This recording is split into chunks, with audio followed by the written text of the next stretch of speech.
The Five Sacred Medicines by the Dine and Navajo people. Mother Earth and Father Sky had their differences at one time, and Mother Earth was saying, "Everything here on the ground and everything living that walks on the ground belongs to me and are under my control."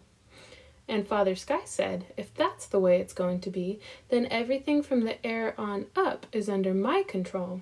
So they had their differences, and they decided that they weren't going to interact for 4 years. And during that time, the air began to change. It got real thin. There was no rain. A lot of creation began to disappear.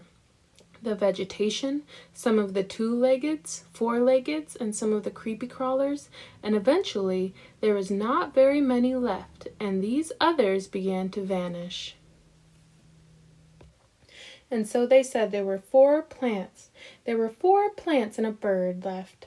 And they withstood all this dryness, lack of moisture, thin air. And so they went to Mother Earth and told Mother Earth, they said, "You know, because of the difference with Father Sky, we're the ones who are suffering." So Mother Earth said, "We need to give a message to Father Sky that we need to make amends and we need to bring things back to the way they were and make corrections on our own selfishness." And so they decided that's what they would do. And so they sent this bird up to Father Sky. He flew way up, kept flying until he disappeared. And then about 4 days later, they say, from the south direction, they saw a rain cloud and they heard thunder. And the second thunder got closer. The third thunder came up almost above them, and then the fourth thunder right above them. And when they heard that thunder and saw that lightning, out of that lightning came this bird, flew back down to Mother Earth and brought the rain, brought them moisture, brought the change in the air, in the atmosphere, and everything began to get moist again.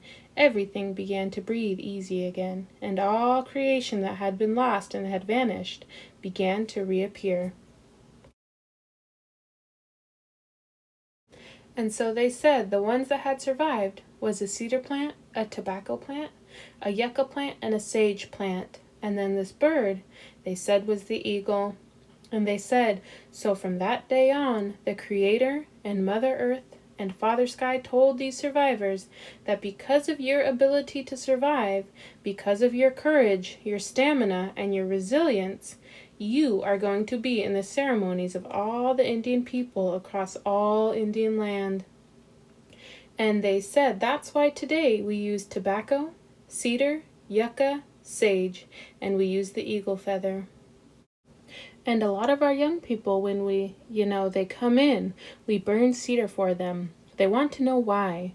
Why do we use tobacco? So when we teach them that, we teach them the story. So the next time they use cedar, you breathe in that smell of cedar. What you're saying and thinking to yourself is, I'm going to be a survivor. I'm going to have resilience. I'm going to have courage. I'm going to have stamina. Same way when we smoke tobacco, the same thing. We take a pipe and we take a corn husk and fix tobacco like that, and we smoke it. And that's what we think to ourselves. And when we use those eagle feathers the same way, we bless ourselves and take the energy off of it. And we take that spirit off there and we think about these things.